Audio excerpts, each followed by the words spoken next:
Alhamdulillah wassalatu wassalamu ala Rasulillah wa ala alihi wa ashabihi wa man wala. Asyhadu an la ilaha illallah wahdahu la syarika lah wa asyhadu anna Muhammadan abduhu wa rasuluh wa safiyuhu wa khaliluh addal amanah wa nasahal ummah wa jahada fi sabilihi haqqa jihadih.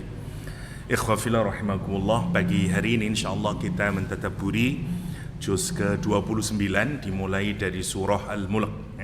Alhamdulillah juz 30 telah selesai. Kita sekarang pindah ke juz 29. Surah Al-Mulk adalah salah satu surah yang berbicara tentang kekuasaan Allah Subhanahu wa taala, realita kehidupan kita ini.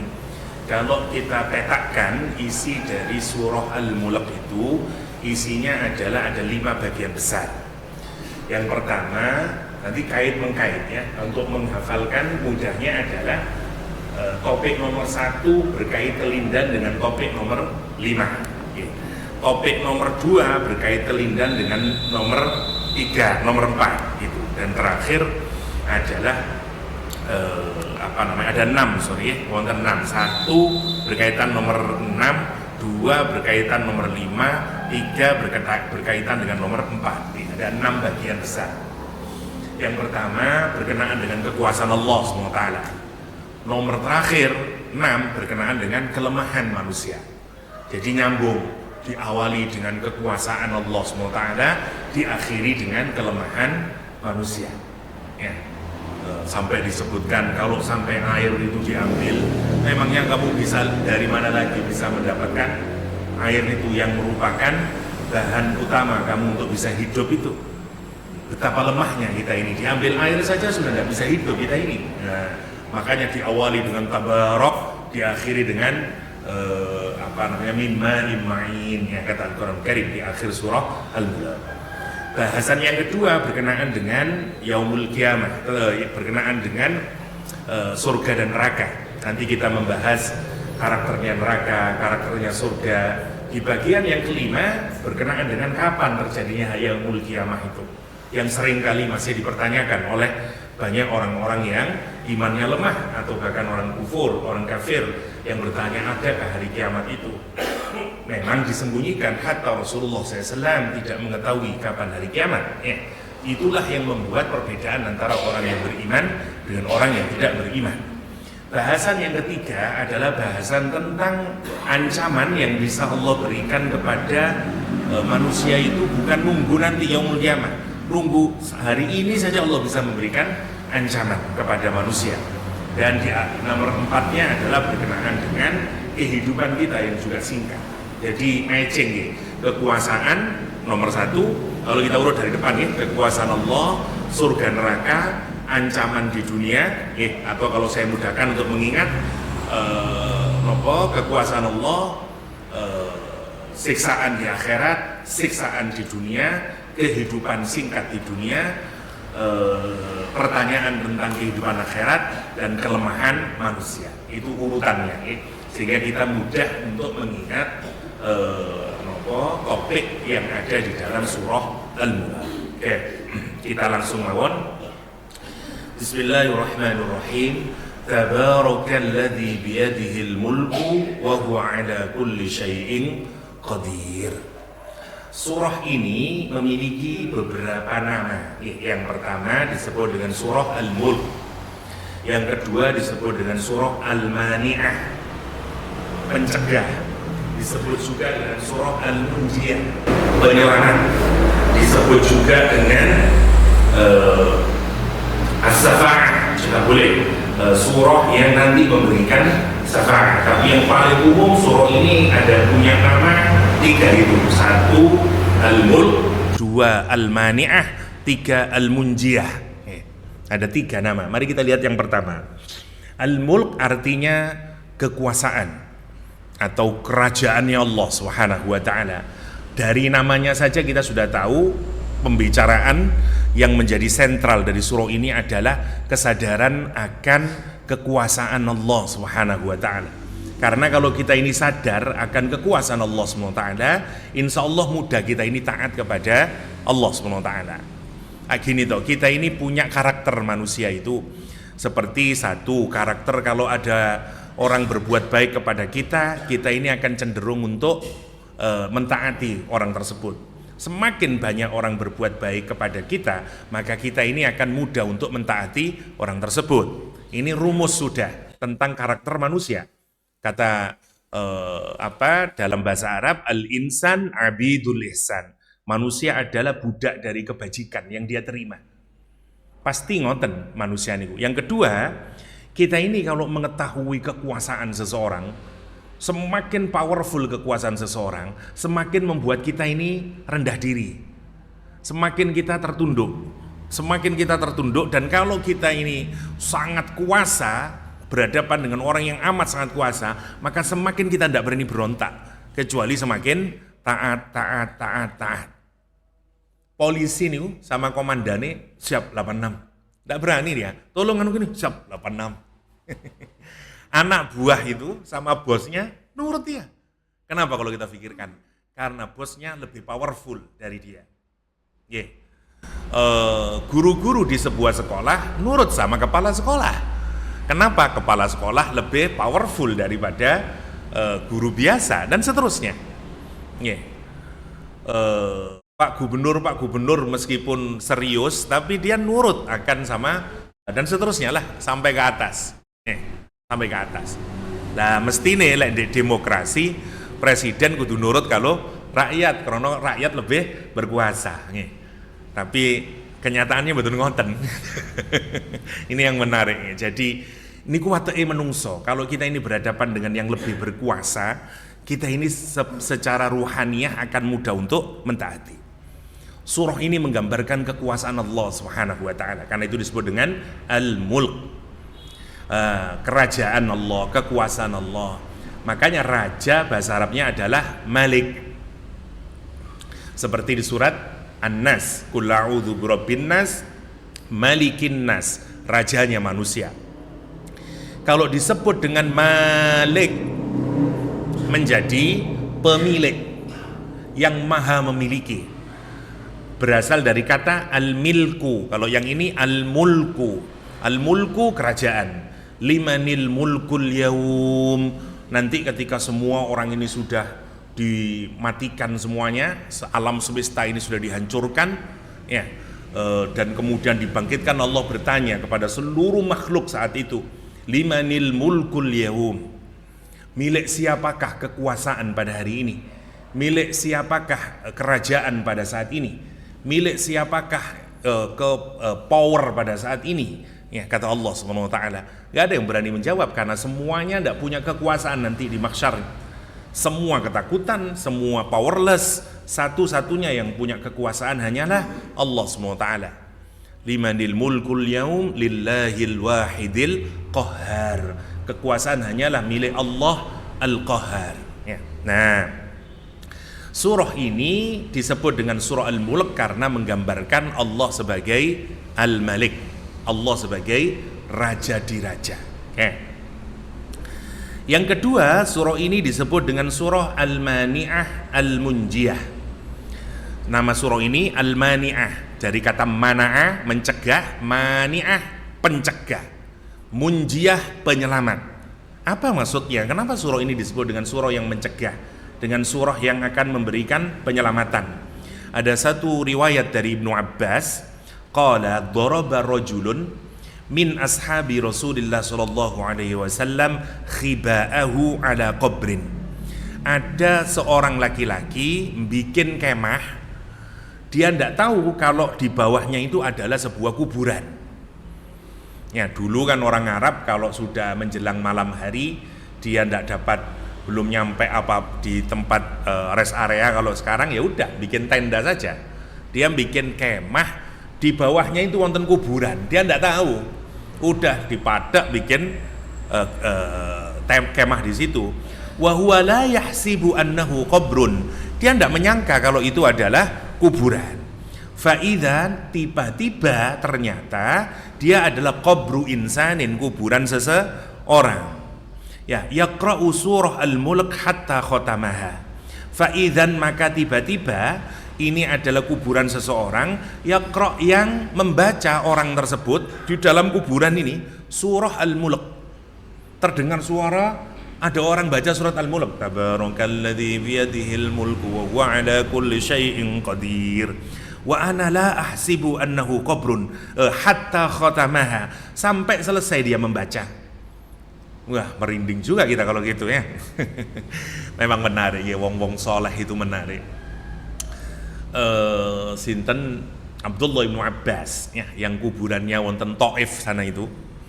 Salah satu karamah Abdullah bin Abbas adalah saat beliau itu dikuburkan, kerandanya sudah diturunkan ya, wonten burung di miber-miber burungnya ini, dan orang Taif tidak pernah melihat burung semacam itu masuk ke dalam nopo lek saniki kain kafannya Abdullah bin Abbas, masuk ndak keluar lagi, udah diturunin sama orang-orang, ditaruh di liang lahatnya itu, dah begitu mau mungkin kalau kita dikasih tanahnya itu ya, papan-papan dan seterusnya, terdengar suara nyaring dari dalam kubur, ya ayyatuhan nafsul mutmainnah irji'i ila rabbiki radiyatan mardiyah fadkhuli fi ibadi wadkhuli jannati. Semua orang berusaha mencari dari mana datangnya sumber suara ini, sopo ngaji rek, nggak ada satupun yang ngaji.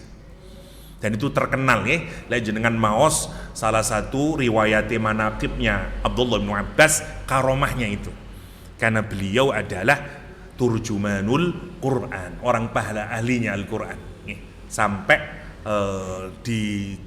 tunjukkan oleh Allah Subhanahu wa taala karomahnya Abdullah ibnu Abbas ya, orang yang paling ahli di dalam Al-Quranul Karim di masa sahabat Rasulullah Sallallahu Alaihi Wasallam. Ini sama, jadi orang ini mendengar suara orang mengaji surah Al-Mulk.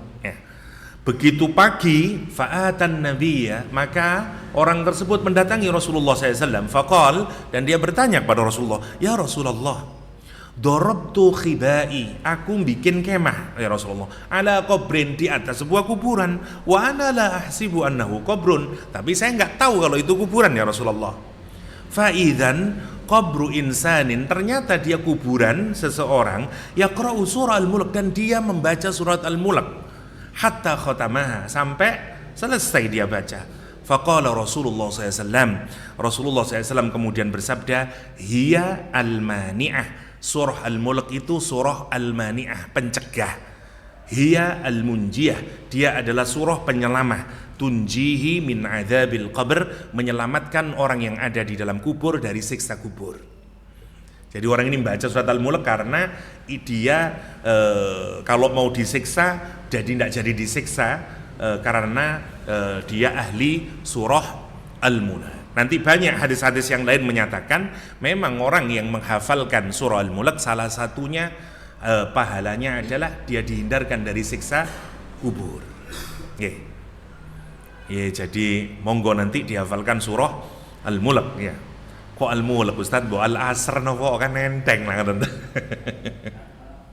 Qala Abdullah bin Mas'ud menyatakan, idza wudi'al mayyitu fi qabrih fayu'ta min qibali rijlih, apabila mayat itu sudah diletakkan di kuburnya, maka didatangkan dari sisi kakinya.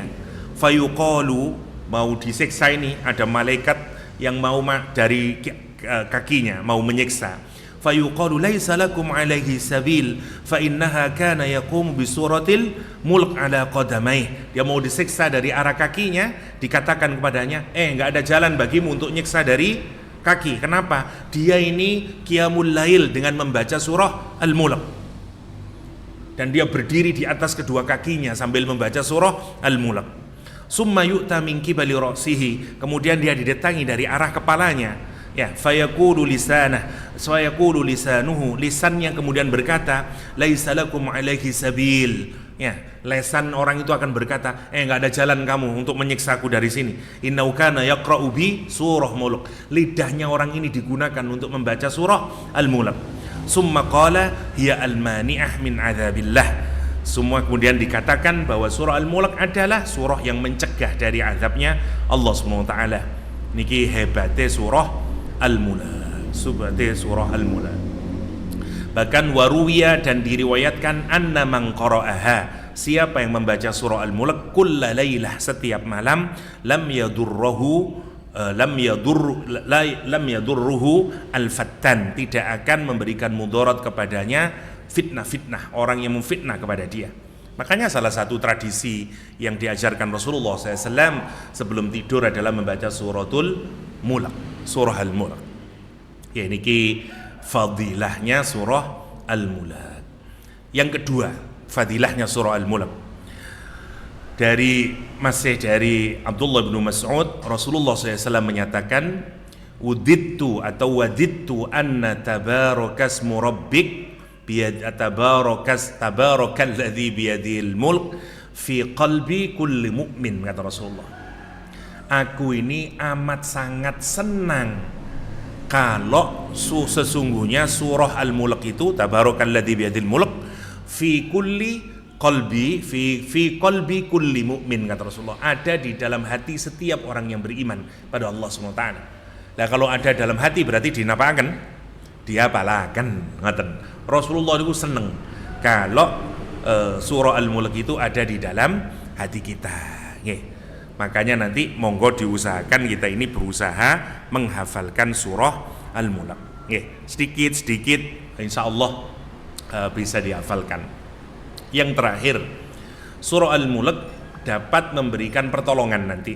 An Abi Hurairah radhiyallahu an qala an-nabiy sallallahu alaihi wasallam inna suratan min kitabillah, sesungguhnya satu surah di dalam kitabnya Allah SWT, ma hiya illa 30 ayah, dia tidak lain hanyalah kecuali 30 ayat saja.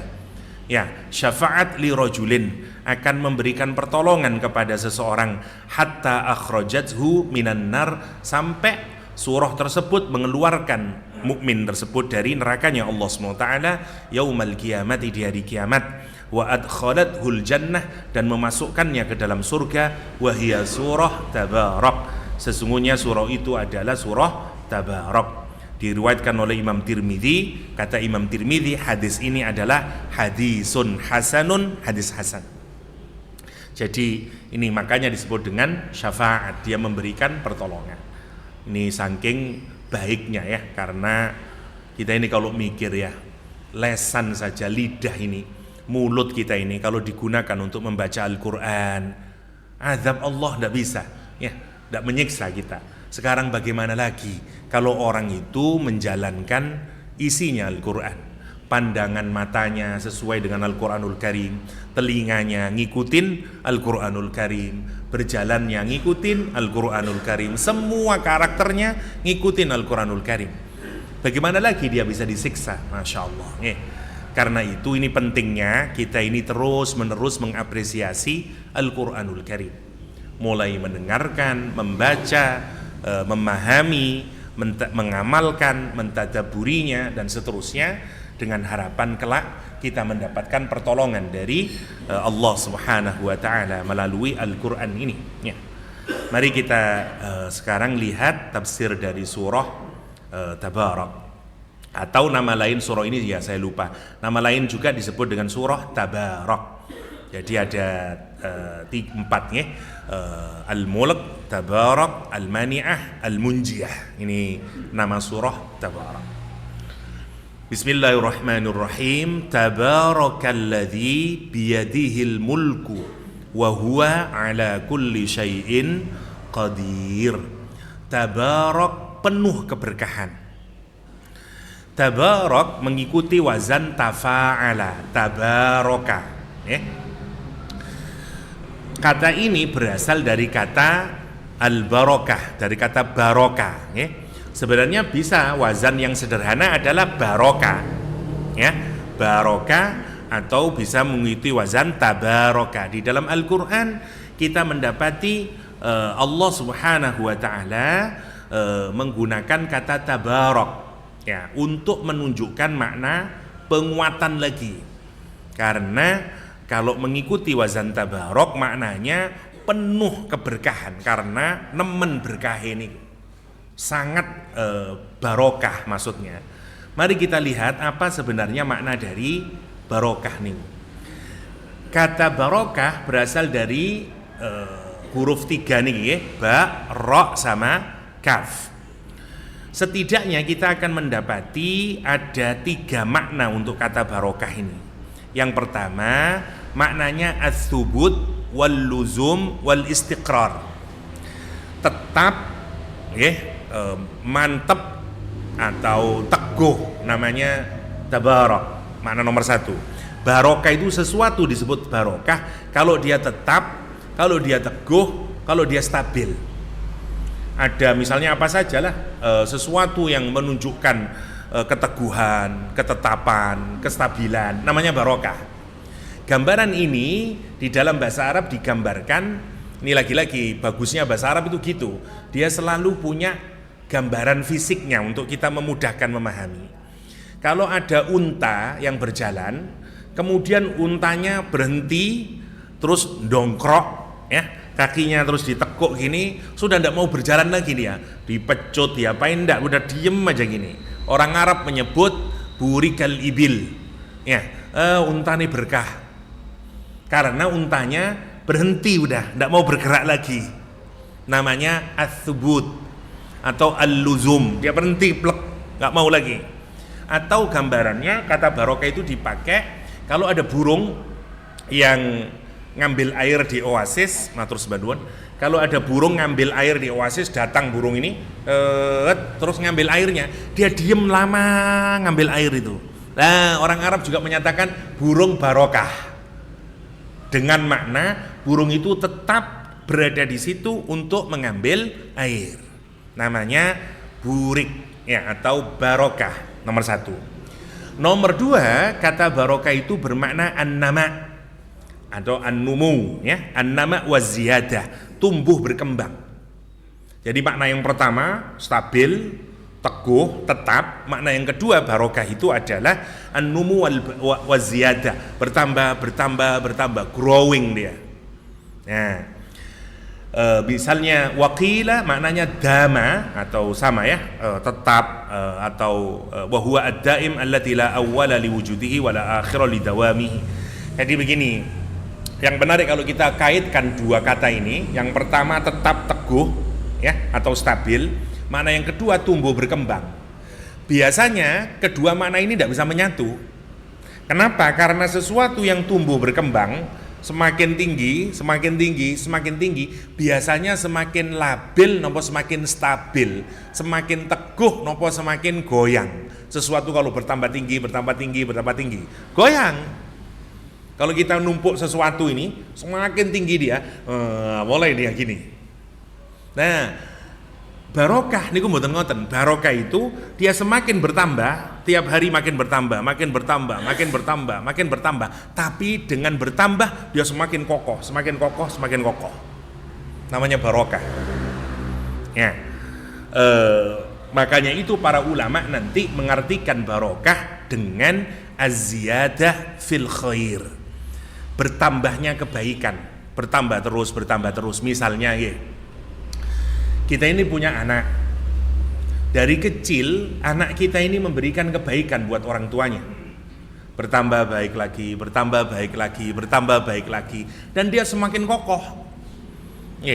Imannya makin kokoh, tapi tambah banyak kebaikannya, tambah baik ke orang tuanya. Namanya anak yang barokah.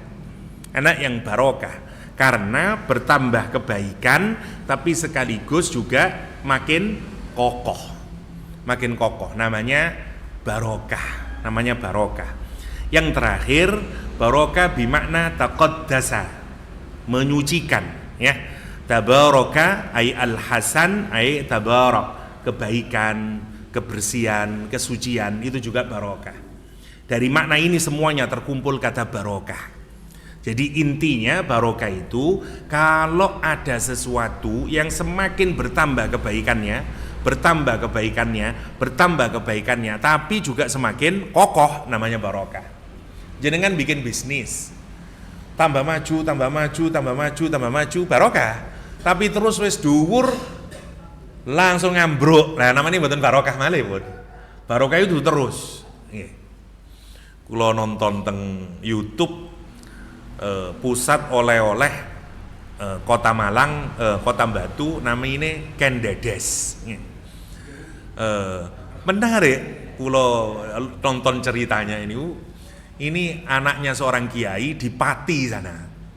Jadi ceritanya tidak tahu 5 bersaudara atau apalah. Karena bapaknya seorang kiai, mondok semuanya ini anak semuanya keluarga ini. Lah anak yang nomor berapa ini aneh sendiri kata dia. Ini nanti kalau semua mondok semuanya, terus yang nyari duit siapa? Kebutuhan pondok ini dari bapak saya nanti siapa? Saya kepingin jadi orang kaya aja deh. Nah, dia begitu setelah 1 tahun mondok, ya, udah pondok lama di sini waktu SMA, begitu mondok dapat 1 tahun dia sudah mau izin untuk keluar, diizini oleh Pak Yainya, sama ayahnya juga diizinin, tapi bapaknya ngomong begini, pokoknya saya ndak ngasih modal sama kamu, wis usaha, aku kepingin royo opo kamu nanti jadinya. Menarik. Terus dia bilang sama ayahnya, ayah kan punya banyak rekanan karena seorang kiai, tolong saya dihubungkan sama pengusaha jin ya, yang ada di sana, yang ngirim ke Bandung kata dia. Udah didatangin, dikasih 5 setelan atau 5 setelan jin sama celana sama kaos itu dijual di Malang, habis 1 minggu, balik lagi ke Pati, wah bawa lagi 5, habis lagi terus gitu. Akhirnya dia pikir, wah ini kalau begini terus capek saya, nyewa tempat kecil di pasar ya, jualan di situ, dikasih nama Bandung Jin ya, Jin Bandung. Berkembang. Lah dia itu memang niatnya sama orang tuanya adalah nanti kalau saya sukses, yang pertama akan saya lakukan adalah menghajikan kedua orang tua saya dan seterusnya. Singkat cerita, saya cepatkan saja, menghajikan dia. Lah waktu haji dia sekamar dengan Gus Baha. Lah terus tanya-tanya sama Gus Baha, Gus, saya ini berusaha gini. Oh, yang dia awakmu di Batu. Kira-kira usaha apa Gus yang apik? Lah Batu itu kota apa? Kata Gus Baha. Kota wisata, Gus. Lah pikiran wis opo sing paling apik gawe wisata itu. Terus ini mikir-mikir, gimana kalau pusat oleh-oleh, Gus? Lah iku apik itu. Pulang dia mulai mendesain pusat oleh-oleh ini. Dan sekarang menjadi salah satu wisata akhir dari orang yang berkunjung ke Batu. Tempatnya sudah bisa menampung 70 bis ya. Masya Allah kalau pikir ya. Jadi kaya raya dia, punya banyak macam-macam dan seterusnya. Menarik kalau kita. Nah, orang kalau melihat pertumbuhan begitu itu makin berkembang dari 5 jin menjadi 2 lusin jin menjadi 5 terus sampai 2 Ken Dedes, namanya barokah. Tapi barokah itu tidak berhenti di situ, dia harus ada makna yang keduanya, harus tetap. Sekarang ada kabar buruk, Bata kolaps di Indonesia. Bata niku merek yang nopo namine terkenal zaman saya dan jenengan insya Allah gawe Bata biyen keren banget. Nah gitu. Salah satu merek dari Cekoslowakia, bukan dari kita nih, bukan dari Indonesia Bata nih. Jenengan kalau ke Jerman lah banyak Bata. Wah, ini berarti tekan Indonesia boten. Niku merek luar negeri Bata nih. Tapi karena Bata tidak pernah mengembangkan produknya, sekarang gulung tikar nasibnya. Berarti boten barokah. Meskipun mulai dulu sapa wong Indonesia sing boten ngertos Bata. Semua orang tahu Bata. Tapi ternyata sekarang hancur, boten barokah. Nokia munggah, sekarang hancur, boten barokah. Kalau kita pikirkan, si durung belum dinamakan barokah secara sempurna karena dia harus bertambah terus dan dia harus tetap. Masya Allah nih, niku baru barokah. Wabot barokah niku karena dia harus mengumpulkan makna itu. Nah, Allah Subhanahu wa taala di dalam Al-Qur'an menyatakan keberkahan-keberkahan. Satu, misalnya namanya Allah barokah. Kita ini kalau menyebut nama Allah akan menumbuhkan kebaikan. Dan selamanya begitu itu, nganti yaumul kiamah. Sampai nanti kita di hadapan Allah tetap barokah nih. Apa katanya Allah SWT? Tabarakasmu rabbika dzil jalali wal ikram. Penuh barokah. Apa? Nama Rabbmu yang memiliki keagungan dan memiliki dzil jalali wal ikram, kemurahan, ya, kepemurahan, kemuliaan. Allah itu barokah. Namanya saja barokah. Ya, kita ini kalau menyebut nama Allah barokah. Ya, penuh barokah. Ya, karena itu kita ini kalau memohon kepada Allah disuruh memohon dengan menyebut nama Allah yang ada dalam Asmaul Husna, walillahil asmaul husna fad'uuhu biha. Ya, maka berdoalah kalian dengan namanya Allah. Kenapa? Karena nama Allah barokah. Kenapa kita melakukan sesuatu apapun yang baik kita awali dengan nama Allah? Bismillahirrahmanirrahim. Karena kita mengharapkan kebaikan yang akan terus menerus didapatkan dari amal yang kita lakukan, yang kebaikan itu tidak pernah berhenti, tetap terus sampai kapan? Yaumul Qiyamah, sampai di akhirat kita mendapatkan balasannya kemudian. Kenapa? Karena kita awali dengan nama Allah, itu yang disebut dengan barokah. Karena itu kata Rasulullah SAW, kullu dzibalin la yubda' bi bismillah fahuwa abtar. Semua amal yang baik yang tidak diawali dengan menyebut nama Allah Subhanahu wa taala, dia terputus. Tidak tetap, dia hilang dia. Kita bangun masjid bismillahirrahmanirrahim, maka dia akan menjadi bertambah terus kebaikannya sampai tetap nanti kita di akhirat kita mendapatkannya. Kita menikah diawali dengan bismillahirrahmanirrahim, dia akan terus. Kita makan bismillahirrahmanirrahim, makanan yang kita makan nggak hanya menjadi energi kita, tapi dia akan terus sampai, nah ini namanya bismillah. Karena itu bismillah namanya sibhul jumlah, nggak kelengkap kalimatnya. Karena maksudnya adalah di depan kalimat bismillah itu ada kata yang kita munculkan. Kalau saya mau mengaji, berarti saya mengaji dengan nama Allah yang Maha Pengasih lagi Maha Penyayang. Kalau saya makan, berarti saya mau makan dengan nama Allah yang Maha Pengasih lagi Maha Penyayang. Kalau saya tidur, bismillahirrahmanirrahim, saya mau tidur dengan nama Allah yang Maha Pengasih lagi Maha Penyayang. Makanya bismillah dipakai untuk apapun saja. Kenapa? Karena bismillah itu maksudnya adalah kita memohon keberkahan melalui bacaan bismillahirrahmanirrahim di dalam amal yang kita lakukan. Dan itu harus kita sadari. Jadi kalau saya baca bismillah, saya berharap apa sih? Berharap apa yang saya lakukan ini akan melahirkan kebaikan terus. Kebaikan di dunia sampai yaumul qiyamah. Karena ada makanan yang tidak memberikan keberkahan. Dimakan malah jadi penyakit. Dimakan malah tidak memberikan kebaikan, loro weteng misalnya. Dan seterusnya dan seterusnya. Karena itu kita mengucapkan bismillahirrahmanirrahim. Namanya mawon barokah. Masya Allah ya. Nah sekarang di ayat ini Allah tidak berbicara nama, tapi bicara kekuasaannya yang barokah. Tabarak, penuh keberkahan, ya, nemen barokahnya nih. Apa yang barokah? Alladzi, zat yang, ya, biyadihi, di dalam tangannya, apa? Al-mulku, kekuasaan. Allah sekarang menggambarkan, ya, di dalam pikiran kita ini, mari kita gambarkan. Kekuasaan itu yang begitu hebatnya itu digambarkan Allah seakan-akan cuman berada dalam kedua tangannya. Masya Allah. Alladzi biyadihil mulk.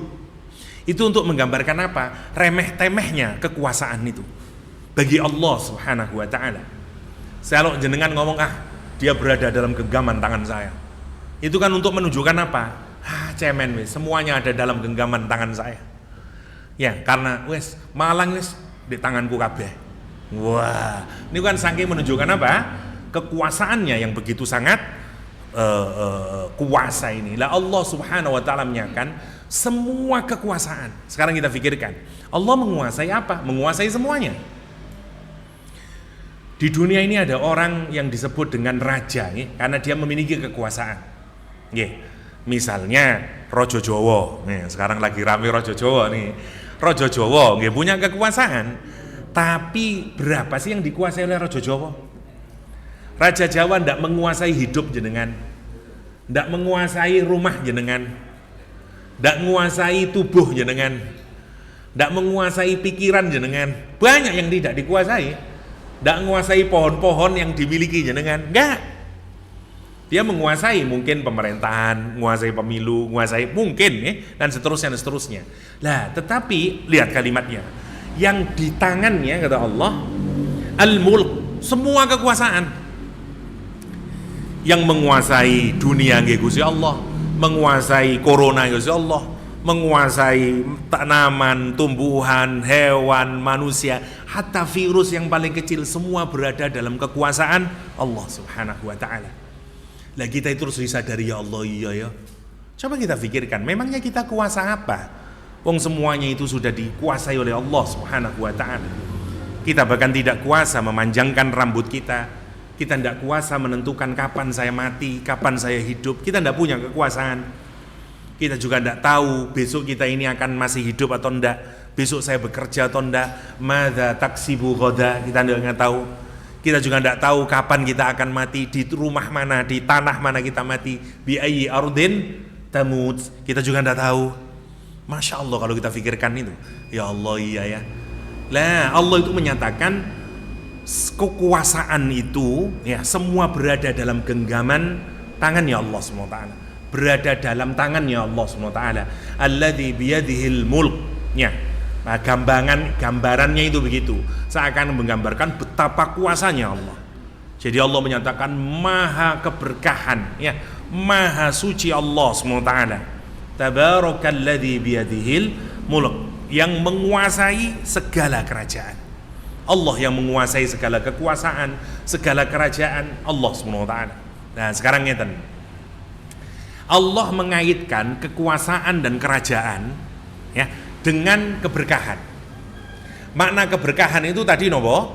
Bertambah kebaikan dan terus menerus kebaikan itu bertambahnya tetapi stabil. Sekarang kita pikirkan, jenengan itu kalau berkenaan dengan kekuasaan dan kerajaan, otoritas, kekuasaan, itu biasanya berkenaan dengan kebaikan atau kebuatan kebaikan. Kita ini watak manusia ini kalau berkenaan dengan kekuasaan, kerajaan, otoritas, kekuasaan, biasanya cenderung boten baik. Makanya kita ini tidak suka sama orang yang memiliki kekuasaan. Rumus umumnya itu begitu. Jenengan seneng teng polisi, tak boten pati seneng toh. Aduh polisi rek. Wis mau ngoten sifatnya menungso niku. Bahkan nggih, kita ini punya watak memang tidak suka untuk dikuasai. Nggih, karena itu anak tidak seneng dikuasai orang tuanya. Istri tidak suka dikuasai sama suaminya. Sampai pada tahap tertentu nanti kita ini nggak suka. Jarang orang itu suka sama pejabat. Hampir banyak yang tidak sukanya daripada sukanya. Karena kita, kenapa? Nanti kita lihat. Kenapa ya? Jarang uang itu aku cinta sama itu Pak Lurah itu. Saya cinta sama wali kota itu. Saya cinta sama, seneng saya sama gubernur ini. Saya suka sama presiden itu. Saya suka sama, dan seterusnya lah. Kita cenderung nggak suka. Ya. Kenapa? Lah karena sebenarnya bukan karena kekuasaan itu sendiri. Masalahnya itu kenapa kita sering tidak suka sama orang yang memiliki kekuasaan ya dan kerajaan adalah karena kekuasaan cenderung disalahgunakan. Kekuasaan itu ya ini rumus dalam ilmu politik cenderung korup, dan semakin tinggi kekuasaan korupsinya juga semakin tinggi. Niki kalimat yang diungkapkan oleh ahli Kristen sebenarnya, Lord Acton kalau saya tidak keliru. Dia ngirim surat kepada Rojo Inggris waktu itu lah, untuk dikirimi surat mengingatkan, isinya dia tulis itu power tends to corrupt absolute power, corrupt absolutely, kata dia.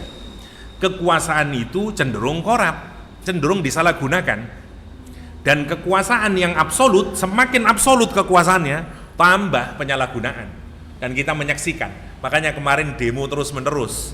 Ya, kenapa? Ya karena kekuasaan itu selalu disalahgunakan. Makanya orang nggak suka dengan kekuasaan. Napa maneh semakin banyak orang punya kekuasaan dan seterusnya. Ada acara polisi saja, wonten wong teng napa namine di Surabaya lagi makan. Nih. Polisinya itu bertanya dengan tidak enak sama sekali ya. Jadi mana mas? Di Perak.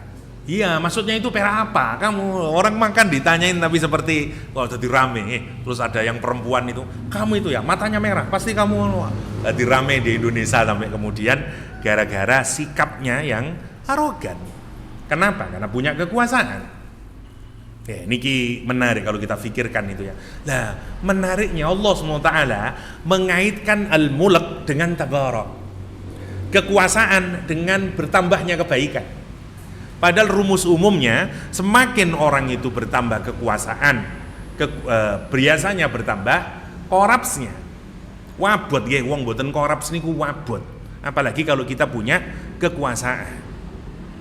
Wong kita sama istri saja karena suami itu memiliki kekuasaan cenderung korup terhadap istrinya. Bukan pekerjaan istri disuruh tolong deh, tolong deh, semuanya. Dosen, guru sama mahasiswa ya korup gurunya. Kamu ya tolong ya dan seterusnya. Kita sering memanfaatkan kekuasaan. Dalam bahasa hari ini disebut dengan abuse of power. Ya, penyalahgunaan kekuasaan. Tapi yang menarik Allah Subhanahu wa taala itu yang memiliki segala kekuasaan dan kerajaan di seluruh alam semesta ini, tapi pengaturan kekuasaannya Allah, kerajaannya Allah itu penuh berkah. Ngoten maksudnya.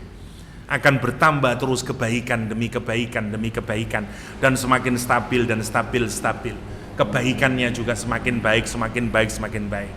Nah, tidak ada yang kados ngoten itu kecuali Allah Subhanahu wa taala. Dan dari sini kita menjadi sadar, oh berarti kalau Allah itu sebagai Al-Malik, raja yang nanti membuat aturan, berarti aturan Allah itu akan penuh barokah.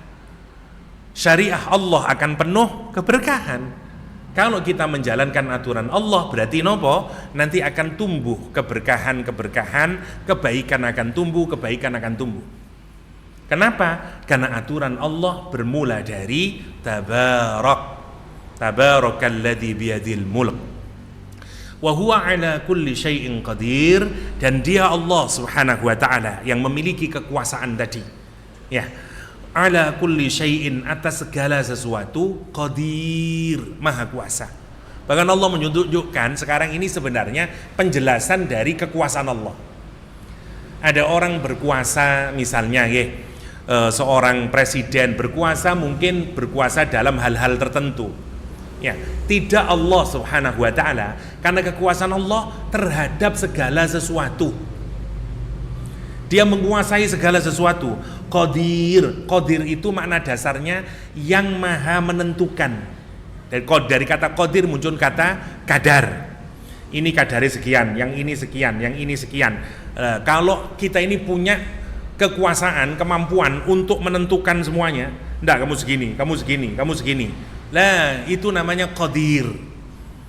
Dan tidak bisa, saya mau lebih, enggak, segini aja. Ini yang segini. Karena itu dia disebut dengan maha kuasa, karena dia kuasa untuk menentukan. Yang ini segini, yang ini segini, yang sana hujan, sini tidak hujan, yang sini semuanya. Dan Allah menguasai segala sesuatu. Enggak ada satupun yang luput dari kekuasaan Allah Subhanahu wa taala. Hatta kapan satu helai daun itu akan jatuh, semuanya dalam wa huwa bikulli syai'in qadir. Masya Allah niku kekuasaan Allah Subhanahu wa ta'ala. Lah kita kalau mikir gini nih, terus mikir berarti ya Allah, berarti Allah itu yang menguasai, Allah yang menentukan, Allah yang memberikan kadar, semuanya berada dalam kekuasaan Allah SWT, apapun saja. Lah kita ini kalau mikir gitu mestinya ya Allah, terus kok wani-wani ini saya menentang Allah SWT, kok berani-beraninya saya hidup di dalam menyelisihi dengan aturan Allah Subhanahu wa taala. Tidak masuk akal wong ngoten itu. Wa huwa ala kulli syai'in qadir. Para ulama mengartikan di sini min in'amin wa intiqamin. Allah menguasai atas segala sesuatu itu dalam memberikan nikmat atau dalam memberikan siksaan. Semuanya berada dalam kekuasaan Allah Subhanahu wa taala. Satu ayat lagi ya. Alladzi khalaqal mauta wal hayata liyabluwakum ayyukum ahsanu amala wa huwal azizul ghafur. Alladzi yang, zat yang khalaqa menciptakan al-mauta kematian wal hayata dan kehidupan. Liyabluwakum, kenapa Allah menciptakan kematian dan kehidupan? Liyabluwakum, untuk menguji kalian semuanya. Ayyukum, siapa di antara kalian ahsanu amala, yang terbaik amalnya. Mari kita lihat. Allah Subhanahu wa taala menyatakan di sini ada dua yang diciptakan oleh Allah, satu kematian, yang kedua kehidupan. Mestinya yang sering kita pakai di dalam cara berpikir kita itu menyebut kehidupan dulu baru kematian. Mari urip baru mati, boten mati terus urip. Tangoten to. Lah yang menarik, Allah Subhanahu wa taala di ayat ini mengingatkan kepada kita bahwa urutan yang benar itu mati dulu, mati baru hidup. Ini menarik ya. Kenapa? Karena orang yang tidak beriman itu cara berpikirnya begitu. Hidup habis itu mati, selesai udah. Justru orang beriman ngomongnya mboten ngoten. Kita ini hidup 2 kali, mati 2 kali. Ya. Kita ini dimatikan 2 kali, wa ahyaitana snatain, kita dihidupkan 2 kali dan mati juga 2 kali. Kita pertama dimatikan oleh Allah, enggak ada kita ini. Kemudian dihidupkan oleh Allah. Habis ini kita dimatikan lagi oleh Allah dan nanti akan dihidupkan lagi oleh Allah. Makanya salah orang yang menyatakan hidup kan cuma sekali. Enggak, hidup 2 kali. Mati kan cuma sekali. Enggak, mati 2 kali. Awalnya kita enggak ada, diadakan di dunia, habis itu kita mati habis ini, habis itu kita hidup lagi. Makanya hidup 2 kali, mati 2 kali. Nah, yang menarik, kenapa Allah mengawali dengan kematian? Karena itu yang mestinya harus masuk di dalam kesadaran kita. Bahwa mati sama hidup itu yang lebih harus masuk ke dalam otak kita sebagai kesadaran pertama kali adalah kematiannya dulu, jangan kehidupannya dulu, gitu maksudnya. Para ulama kemudian berpikir, kenapa kok mau disebut dahulu? Misalnya beberapa pendapat ini, wa qaddamal mauta 'alal hayat li'annal mauta ilal qahri aqrab. Karena kematian itu kenapa disebutin lebih dahulu daripada kehidupan? Karena kematian itu akan memaksa kita lebih kuat dibanding kehidupan. Wong nu lek eling mati, dia akan hidup dengan baik. Wong lek eling urip tok, enggak akan ingat kematian. Kita ini kalau ingat kematian, maka akan menjalani kehidupan dengan baik, dengan serius. Karena kon lho sampean opo ibadah kok serius so, kerja kok capek? Iya, karena saya akan mati. Karena itu saya akan mempersiapkan dengan baik-baik amal soleh, giat ibadah, giat kerja, semuanya untuk apa? Karena saya sadar akan kematian. Nomor 1, kata para ulama. Kama qaddamal banat 'alal banin, dan seterusnya. Wakila qaddamahu li'annahu aqdam li'annal asya' fil ibtida' kanat fi hukmil maut kan nutfa wat turab wa nahwih. Kata dia, didahulukan kematian atas kehidupan itu ya karena memang permulaannya semua adalah kematian. Ya, seperti kita ini diawali dari nutfah, mati awali, nanti baru dikasih ruh, baru kita hidup, kata dia. Ya, jadi memang awalnya itu kita diawali dari kematian. Ya, nggak ada kita ini awalnya. Innallaha ta'ala adzalla bani Adam bil maut wa ja'ala ad-dunya dara hayatin summa dara mautin wa ja'ala al-akhirah dara jazain summa dara baqain, kata Rasulullah. Sesungguhnya Allah merendahkan Bani Adam itu dengan kematian dan menjadikan dunia sebagai dar hayat, tempat kehidupan, summa dara mautin, kemudian menjadi tempat kematian. Sementara Allah menjadikan hari akhirah menjadi dara jazain, tempat untuk memberikan balasan, summa dara baqain, dan Allah menjadikan tempat kelanggengan. Ya, itu bedanya akhirat dengan dunia. Ya. Makanya kalau kita pikirkan bahwa kita ini diminta oleh Allah punya kesadaran akan kematian. Ini memang berbeda, ya. Di tempat yang lain, ajaran-ajaran yang lain, orang itu kalau mengingat kematian justru jelek, dianggap jelek. Karena dianggap lesu, terus morondak giat ibadah. Mboten, justru di Islam kita disuruh ingat kematian. Rasulullah SAW menyatakan, aktsiru dzikra hadimil ladzat Perbanyaklah kamu mengingat penghancur kenikmatan, kata Rasulullah. Apa itu ya Rasulullah? Al-maut, kematian. Kita disuruh ingat kematian karena dia yang akan menghancurkan semua kenikmatan. Kafa bil mauti wa'idha. Cukuplah kematian itu menjadi pengingat buat kita. Justru menarik, wong Islam niku semakin dia mengingat kematian, semakin dia giat bekerja. Karena kita menyadari, jenengan mikiraken, dunia ini gawe apa ya? Ya karena kita mau mati nih, sehingga kita bisa memaknai hidup di dunia ini. Andai kita tidak tahu setelah kematian, makna kematian, maka hidup di dunia ini kita tidak tahu tujuannya untuk apa ya awak ya. Lah aku terus numpuk-numpuk kekayaan ini mau buat apa? Saya ini amal soleh terus untuk apa? Tidak jelas semuanya. Lah gitu. Akhirnya kita seperti binatang aja. Ya wis pokok mangan, ngombe, warek, turu, tangi maneh, mangan, ngombe, warek, turu, wis ngono tok. Justru karena kita ini tahu kematian, kita sadar saya akan nanti mati, dan setelah mati saya akan dihidupkan. Modal saya untuk bisa hidup dengan baik setelah kematian saya adalah di dunia ini, yaitu mazra'atul akhirah, karena ini adalah ladangnya akhirat. Karena itu saya akan beramal soleh sebaik-baiknya di dunia ini. Saya akan bekerja karena bekerja itu amal soleh sebaik-baiknya di dunia ini. Saya tidak akan melakukan maksiat selama di dunia ini. Kenapa? Karena semuanya akan mengantarkan saya kepada kematian yang husnul khotimah. Ngoten maksudnya ini. Karena itu kita diingatkan tentang kematian dahulu. Jangan tanyainlah semua orang yang melakukan maksiat, kesalahan dasarnya apa? Ndak eling mati. Makanya kita ini orang ngomong wis po oca eling mati ca, apa tentu. Sehingga kita ngerem. Orang itu tidak akan tamak dengan kekuasaan, tidak akan mau korupsi kalau dia ingat kematian. Karena kematian itu, kata Rasulullah, cukup menjadi pengingat kita untuk menjadi orang yang baik. Kita ini kalau pernah ngelihat orang mati, sadar kita ini, ya Allah, iya ya, saya itu juga akan mati nanti, berubah kita menjadi orang yang baik. Kan itu Allah menyatakan dikasih kematian dahulu untuk menjadi kesadaran buat kita. Dan memang kita awalnya mati, nggak ada kita ini. Terus dihidupkan oleh Allah SWT di alam rahim ini, ya lahir ke dunia, habis itu kita mati lagi, dan nanti kita akan dibangkitkan. Allah menyatakan aku yang menjadikan kematian dan kehidupan itu. Sekarang kita berada di periode yang kedua ini, yaitu kehidupan. Untuk apa hidup ini? Lihat, fungsi hidup di dunia ini, kata Allah, liyabluwakum, untuk diuji. Jadi kalau kita mau hidup di dunia ini tidak dapat ujian, ya tidak usah hidup di dunia. Karena Allah menyebut dunia sebagai darul bala, tempat ujian.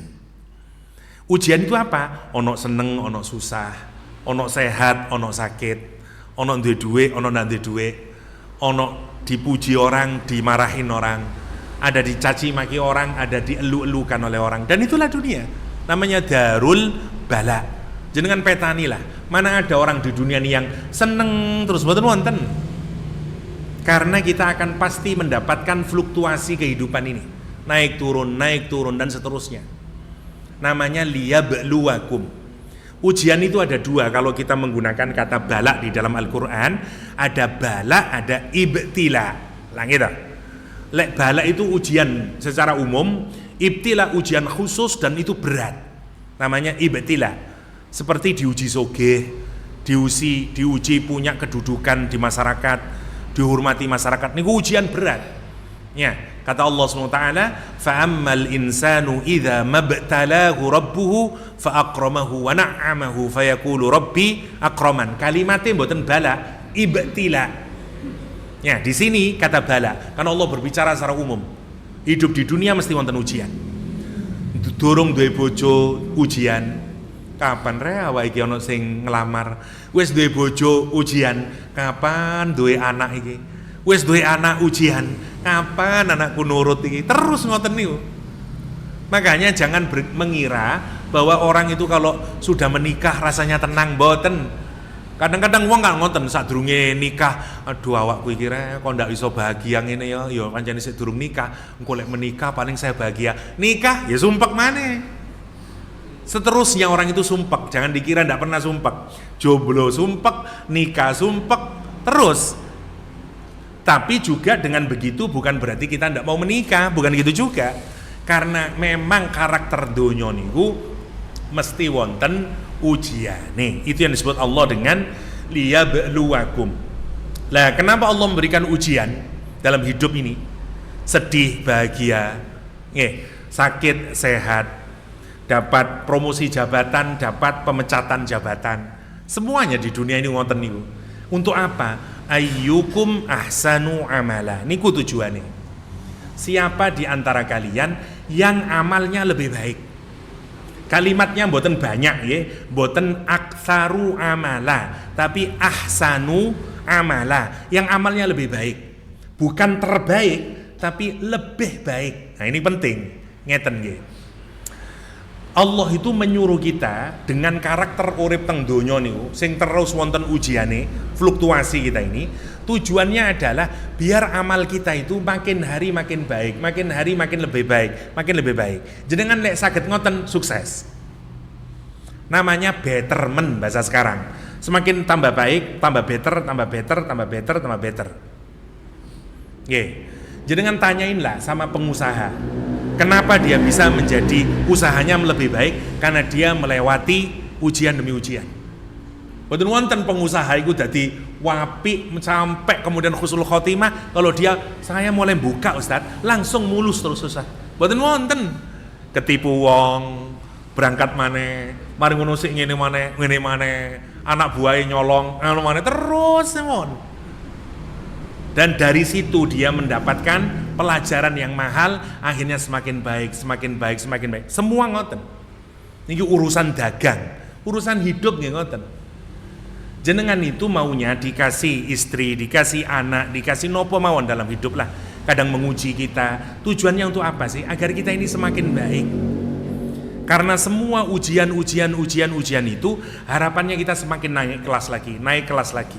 Sampai pada ujungnya saat kita meninggal dunia, itulah keadaan kita yang paling terbaik sebagaimana doa Rasulullah SAW. Ya, nopo terose doanya Rasulullah SAW. Ya, kata Rasulullah SAW, Allahumma bi'ilmikal ghaib wa qudratika 'alal haq, ya, tawaffani idza ma 'alimtal wafata khairan li. Wafatkan aku ya Allah jika engkau mengetahui bahwa wafatku itu adalah yang paling terbaik buatku. Begitu juga hidupkan ahyini ya Allah, hidupkan aku ya Allah jika kehidupan itu menurutmu lebih baik bagiku. Nih, maksudnya apa ayat ini? Doa ini maksudnya matikan saya dalam keadaan saya yang paling terbaik. Wonten nakale biyen, mari ngono tobat, mari ngono gagal maneh tobat, tapi matikan saya Allah dalam keadaan saya yang paling terbaik. Mulai umroh wis tobat mati terus. Niku namine dungane kabul. Nggih. Wis biyen nakal Ustaz, terus tobat, mari salat subuh, wangsul dugi masjid, ketabrak mati dia. Kabul hajate. Nggih, doanya diterima sama Allah. Itu salah satu doanya Rasulullah SAW yang diajarkan kepada kita. Wafatkan saya ya Allah jika menurutmu wafatku itu adalah yang paling terbaik buat saya. Matikan saya ya Allah, ya, hidupkan saya Allah jika hidupku itu menurut jenengan lebih baik. Lalu apa duwe urip tambah suwi tapi lek tambah numpuk maksiat. Makanya kita ini kalau mendoakan orang ulang tahun jangan semoga panjang umur ya, titik, koma niku masih. Semoga panjang umur dan barokah digawe amal soleh. Coba bayangno, tambah umur tapi tambah maksiat, damel nopo lah tambah dadi maksiat nanti.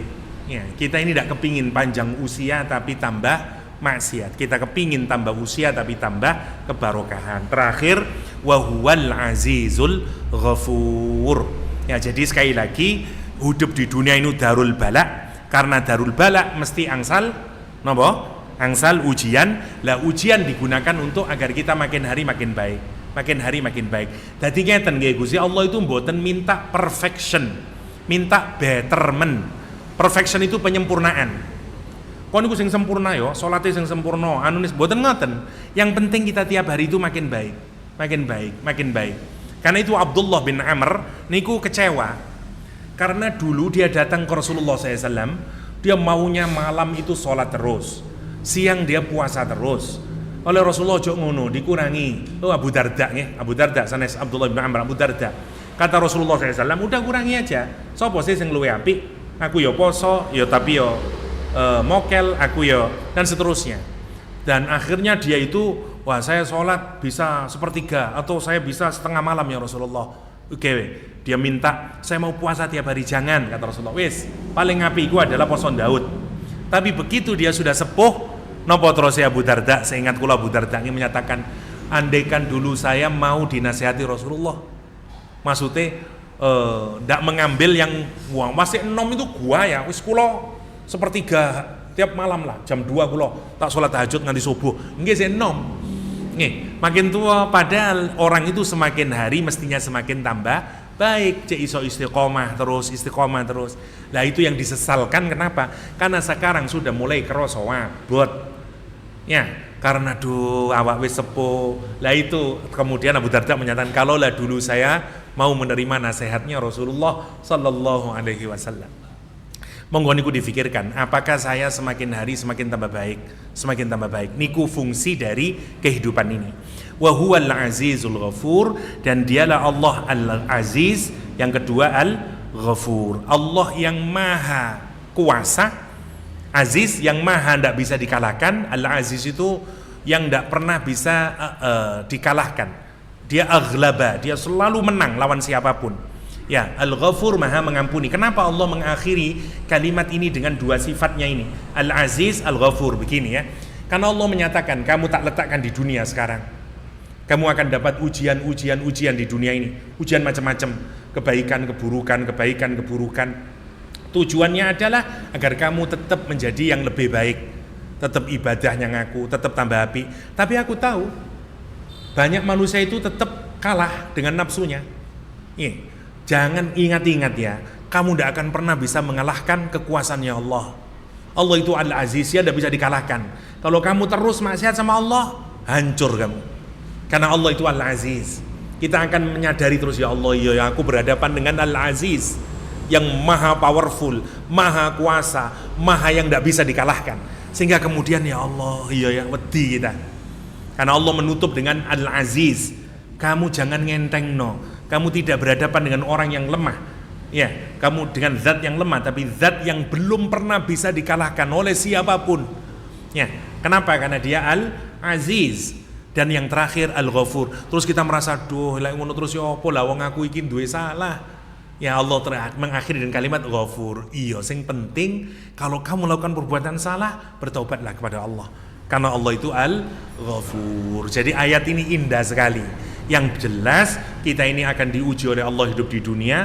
Berusahalah sebaik-baiknya untuk terus mentaati Allah. Apapun ujian dalam hidup kita, senang, susah, bahagia, menderita, semuanya kita jadikan lahan kita untuk mendapatkan pahala di sisi Allah, mentaati Allah subhanahu wa ta'ala.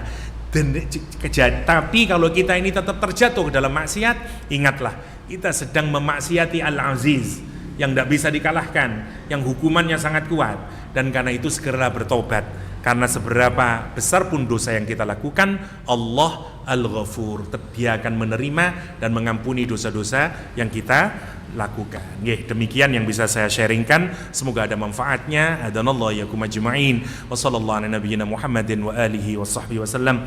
Wa akhiru da'wana alhamdulillahi rabbil alamin. Subhanakallahumma wa bihamdik asyhadu an la ilaha illa anta astaghfiruka wa atubu ilaik. Assalamualaikum warahmatullahi wabarakatuh.